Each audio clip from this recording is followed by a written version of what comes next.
Gather round and let me tell you the story of what some claim to be the longest ethnic civil war in history. This is the story of the Kiriji War. In the heart of Yorubaland, within the country we today call Nigeria, there once was a mighty kingdom known as Oyo. For many generations it reigned, the dominant force in all the lands. But, as all things do, the Oyo Empire eventually saw decline. With a jihad from the north in 1823, Afonja, general of the Oyo army, was killed, and its power waned. Hello, everyone. Welcome to another one. Whenever you see my face, you know that we're about to have a conversation with the filmmakers, all for Accra Indie FIlm Festival. And today is no exception. I'm here with a filmmaker whose film is in the festival this year as a digital story, and we are happy to have him here. So welcome, Durotimi, but DT for the purpose of this interview, we'll be calling him DT because it's a really cool name. So hi, DT. Hi, this is great to be here. So thanks for having me. Excited. Thank you for submitting your film, and we are also glad that it's a part of the festival this year. Now, the Accra Indie Film Festival happens every single year, and it's in the 6th year. And in this edition, we are having it at 2 venues, which is cool and awesome. So guys, if you're watching now and you are in Accra, or you will be in Accra from the 29th of July to the 3rd of August, make your way to the Alliance Francaise and also the British Council to witness the festival. It's going to be 6 days of amazing programs, workshops, film screenings especially, including the Kiriji War, which is going to be screening on one of those days. So check out our socials to get the particular day and venue that the film is screening. Like I mentioned, it's Kiriji War, and we're going to be having the interview with DT. So I'll read his bio and then we'll get into it. Durotimi Akinkugbe is an animator from Lagos, Nigeria.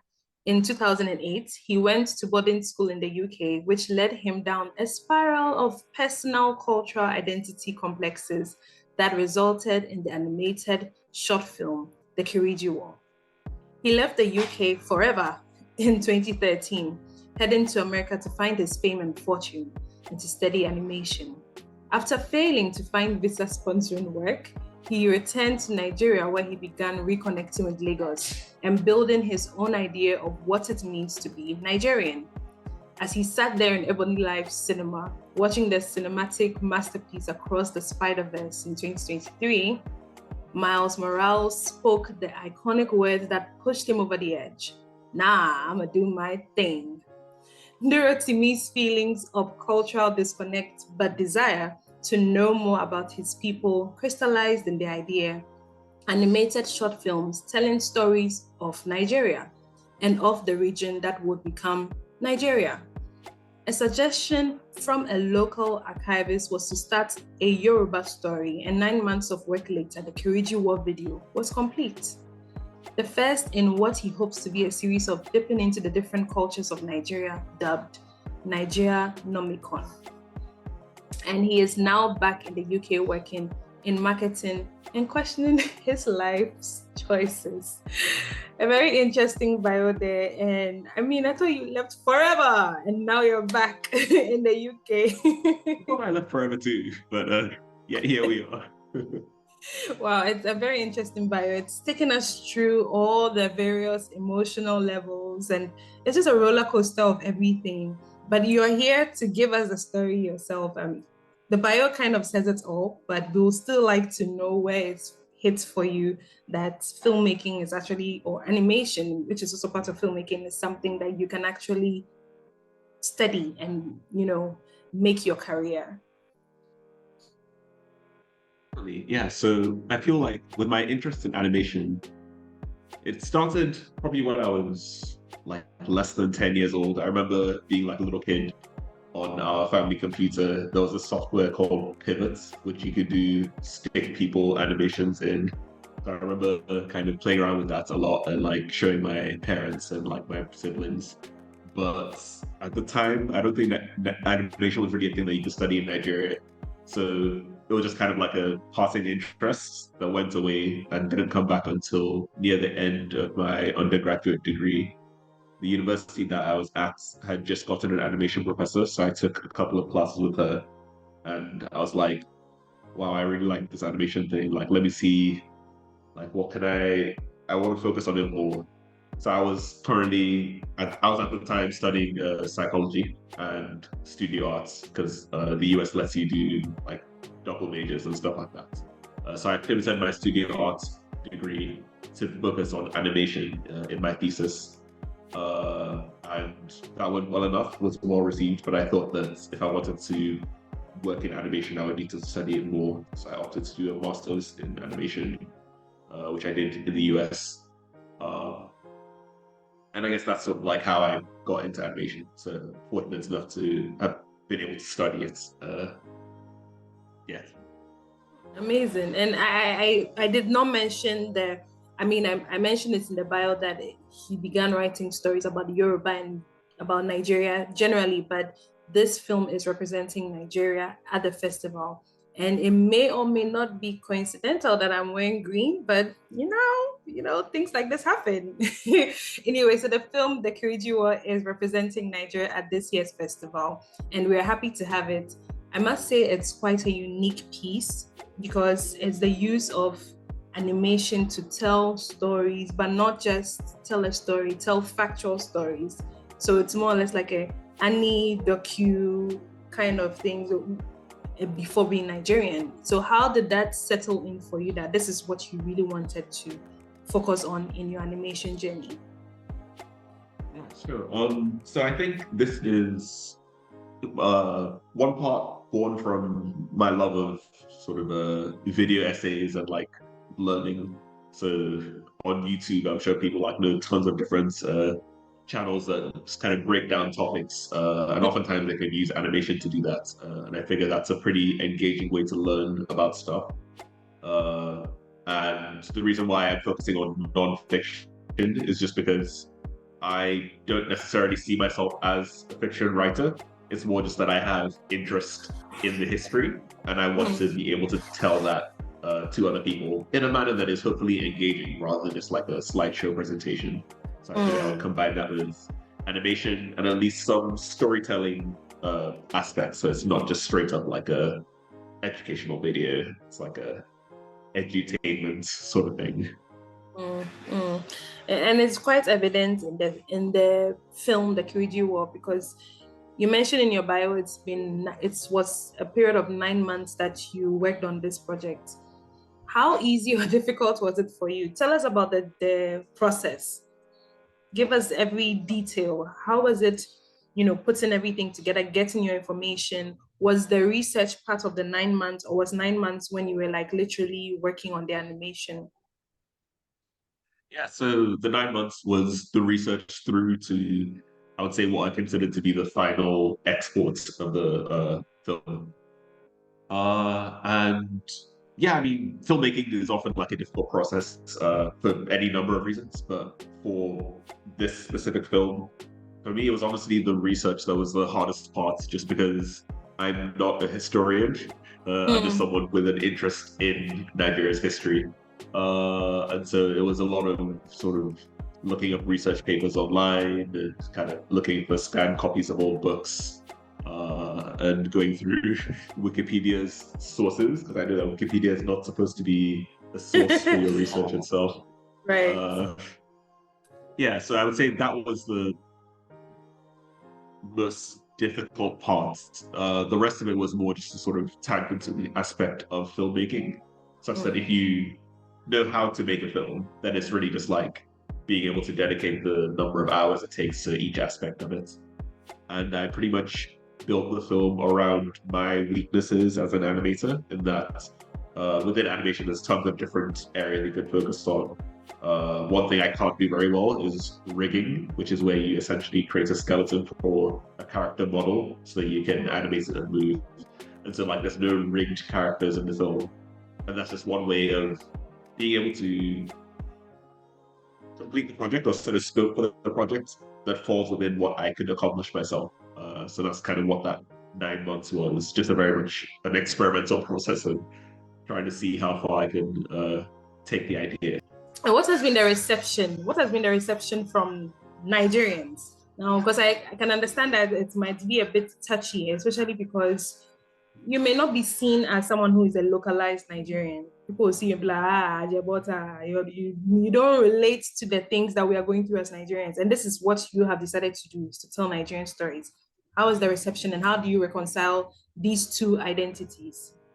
Definitely. So I think I will start by responding about the reception and then about my own sort of identity mess that is internal. So reception, generally, I mean, at first I just showed it to like sort of friends and family and like other animators, and it was generally well received. Like, it's by no means a perfect film, but I tried to be as truthful to the history as I could. And also, it's a learning experience for myself, just because one of the reasons why I wanted to do the project is because I'd never even heard of the Kiriji War beforehand. I don't know the history or dynamics between different Yoruba tribes and stuff like that. And so it was a way for me to learn and hopefully authentically, like as myself, just be like, I'm trying to learn more about Nigeria. I know that I haven't lived there my whole life, and I know I can't even speak Yoruba, which was one of my greatest shames growing up. But I think it's more about just kind of accepting where I am and trying to be as truthful to the history as I can. So when I then sort of put out the video a bit wider, I think it was generally well received by Nigerians across like different gamut, so like in the diaspora or more local. Yeah, so I mean, I'm happy with the reception, and I know that it could be better. And my hope with each video is to just kind of like build upon it and kind of grow this whole body of work. Yeah, so I believe the second part was about my how do you reconcile? Yes, sort of thing. Yeah. So that's something I actually struggled with for a long time, which honestly maybe I still kind of struggle with. But this idea of enoughness in your own culture, just that. So even though I'm Nigerian, I don't care for football at all. Like, I don't speak like maybe one might expect a more Nigerian to speak.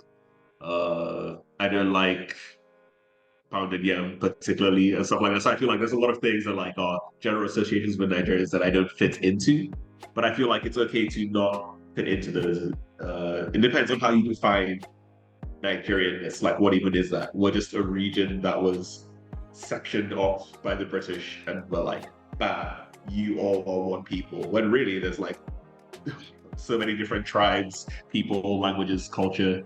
And even what we see as Nigerian in popular conception, it doesn't necessarily align to everyone's experiences. So just because like you live in Lagos, and, I don't know, you're very much part of the Lagos lifestyle, someone that lives in Kaduna is also Nigerian, but like maybe doesn't relate to your life at all. And it's the same thing of maybe Nigerians that were raised in the UK or even born in the UK or in America elsewhere. Well, Nigerian, but I feel like there's no one solid, there's no quintessential Nigerian that like applies to everyone that's from Nigeria.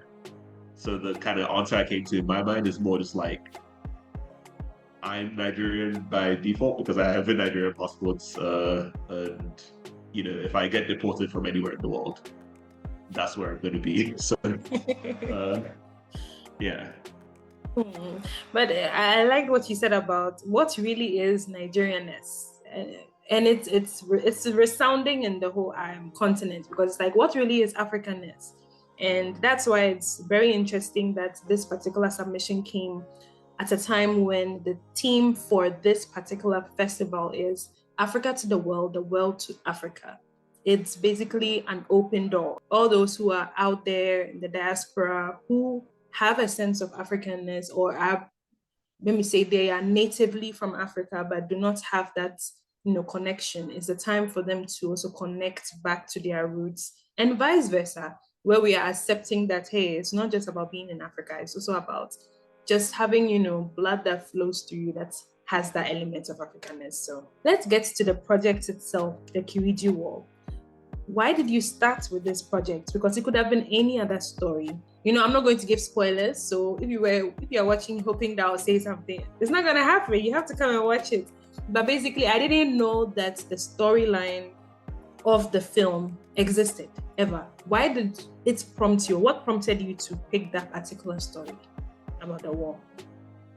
Yeah, so the story itself was really, once I decided I wanted to focus on something within Nigeria, I was just searching for different ideas, and there's an archivist based in Lagos that I know, and so after a few conversations with him, I'd even come up with like a nice short list of like different topics, and he was like, why not just start with something from Yoruba culture, because you're Yoruba and Lagos is kind of in Yorubaland, so it might just be a nice, easy place to start. And he even gave me the topic suggestion of the Kiriji War, and gave me an article or two to like help me get started with my research. So I feel like I very much just kind of entrusted the decision of the first topic to someone else, and then just tried to then focus in on that and work on it. Yeah. What did you find along the way that intrigued you that, okay, I think this is a great starting point? Because I mean, apart from what you've just spoken about, there must have been something that was like, yeah, this is actually the story I'm going to start with. So funnily enough, like I said, I am Yoruba, so okay, so not to spoil anything in the story, but like one of the I guess factions in the war was Ibadan, and I spent part of my childhood in Ibadan, and so just kind of living in that place where some like 100 and something years ago there was like this whole great pivotal war, and not knowing anything about that, it's just kind of fascinating because like I know what like Battle of Hastings 1066. I know about like I don't know the Great Depression, about the Russian Revolution, but then my own history and culture that I was like that took place, like maybe some of my ancestors were involved in some way, I didn't know anything about, and so that was just fascinating to me. And this war in particular was just like it was sort of a big pivotal war in the region, like a major thing before leading into the modern day with our colonial circumstances and stuff like that. So I don't know, it just seemed like a nice area to focus on. It's like just before Nigeria, like leading into when Nigeria was established. So fascinating time. Yeah, very interesting. When I think Nigeria, I think of the Biafran War and I think of all the other ones, but this one has also opened my, my understanding of the people in Nigeria. And I may or may not have some roots in Nigeria, so it also was fascinating when I saw it. I was like, okay, this is really interesting. And you would get a different sense, especially if you live in Ibadan right now, or you have visited there, or you plan on visiting there. It will give you a different scope. Now, I'll get into some bits about you being a filmmaker who is not predominantly based in Nigeria, but based outside of Africa.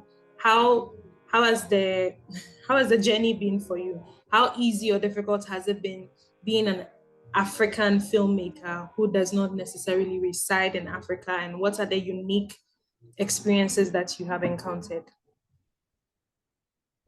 So I would say from the start of my filmmaking journey, which would have been, I guess, in my grad school program, it was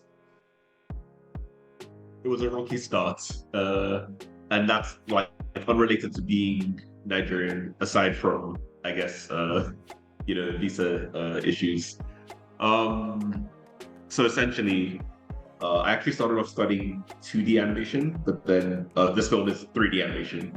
For those who don't know, like 2D animation is more sort of like just where you draw it, even if you draw it digitally, versus 3D where you make models and kind of make those models move. The reason why I focused on 3D in my program was because I didn't have confidence in my drawing ability. I've never been great at drawing, but and I felt like my skills aren't where they needed to be if I wanted to work in the industry, which in hindsight isn't a good mentality to have, just because you need to believe in yourself like a little bit more and the stuff that you do. It's okay to be realistic about things, but I don't know. I feel like if I'd gone down a 2D path, I could have still ended up making this film, and it would look completely different. And that would embrace different strengths that I would have cultivated. But yeah, so after my grad school program, I was job searching in the US for like quite a while. And being international, the odds aren't great for finding a job that's going to take you on for a sponsorship. I can't speak to other industries, but animation in particular, this was around the Omicron variant also, like or leading into that time of COVID. And so a lot of people were already working remotely. And so it was tough to be competing with people that were already a lot more experienced, also able to take remote jobs. Right. Long story short, I wasn't able to get work in my field, which can be quite a blow to your self-esteem. But you kind of you either bounce back from these things or I guess you pivot. And I feel like I was able to bounce back. I did an internship at Kugali, which is Kugali working with Disney on Iwachu. The one that that was they awesome. Nigeria, the new animation, yes. That's right. That was just after I moved back to Nigeria in 2022. And the Nigerian animation industry is one that it's growing, and it's lovely to see like all the different studios and people. And I feel like in my time there, I was kind of getting a better idea of it, and attending festivals and events and things. So that was awesome to see. But I guess I felt like maybe that would have been the time to kind of assimilate more to that environment. Because now that I'm back out, I of course still keep track of all these things, but it feels like, no, I want to be there with you guys, and like, and it feels like the sort of maybe not the Wild West, but like a pioneering time in the Nigerian animation industry. Because Nollywood long ago, but like animation is still like growing quite nicely in Nigeria. And I don't know if I answered your question. I feel like I just kind of was meandering and lost in my own memories. Oh, I mean, you have, because you spoke of how easy or difficult it was for you to get to the US, do your master's, but then securing a job when there's so many other people who had a lot of experience and also are natives of the land, so they are able to easily get. I mean, I'm sure it would have been a different story if you were a native of the US. So these are some of the challenges that you go through as someone who is, trying to make it in another land or another man's land. So you have answered the question. Don't worry about it. Even though you also gave us an beautiful insight as to you doing your internship in Nigeria with Kugali, and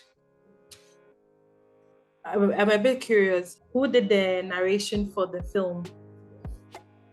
Oh yeah, so I did the narration as well. So like the whole film it was pretty much like a trying to throw myself into it sort of thing. So wow. I mean, in my grad program, a few of my friends had told me that I should try and do more voiceover stuff because I'd done voice work for some of their films. And yeah, I think with the narration, the hardest part for me was trying to get the pronunciation of certain Yoruba words and towns. The number of times I had to re-record things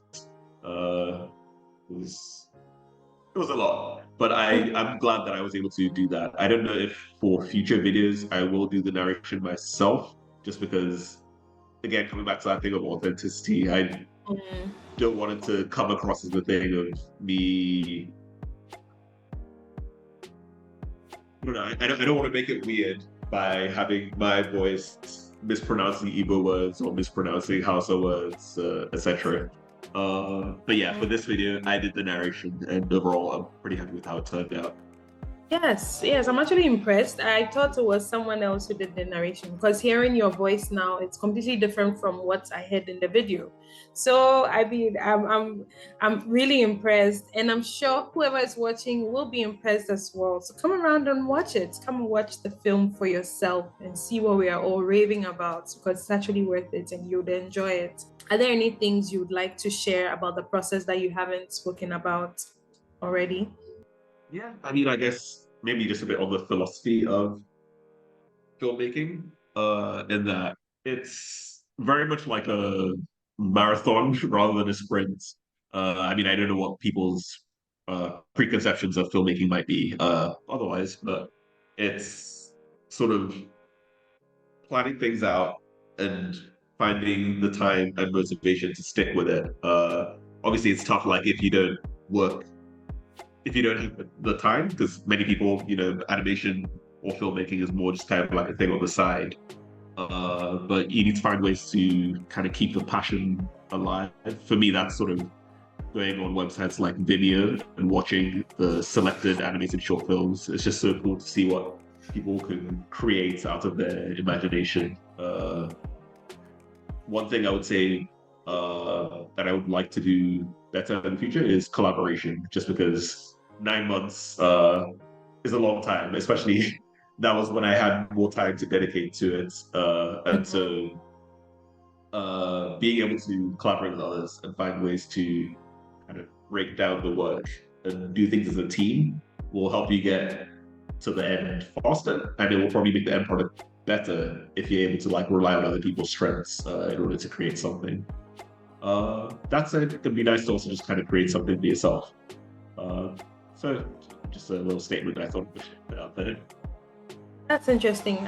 Collaboration really pushes the industry, but then I understand where you're coming from with this film, for instance, because it was more like a discovery into yourself. So doing it yourself, the whole process of even pronouncing the words yourself, it was a learning process. It was also like, okay, you like an introduction into the hall or induction into the hall of Nigerian um, names pronunciation or something of that sort. It's just like it was a rite of passage, I guess, that you had to go through, and it was worth it because it's been picked at this festival, and I hope that it keeps going on and on and on, and reaching the audience that deserve it. And we look forward to all the other productions that you have for Nigernomicon.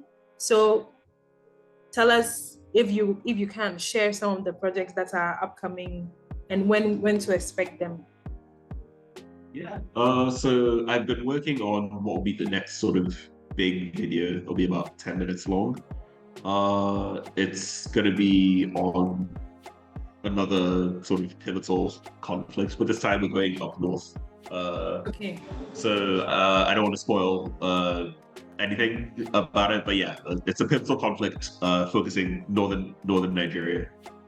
And yeah, my plans generally for the Nigernomicon is to grow it. So the point I mentioned about collaboration, I'm trying to take that those words to heart and sort of drawing up a budget and everything so that I could apply for grants. And if I have the money, I can then sort of make a team or at least sort of contract out different parts, different people, and just kind of expand and see where we can take things. I want to keep things on the shorter side. I don't think I'd ever want to make like a feature-length film.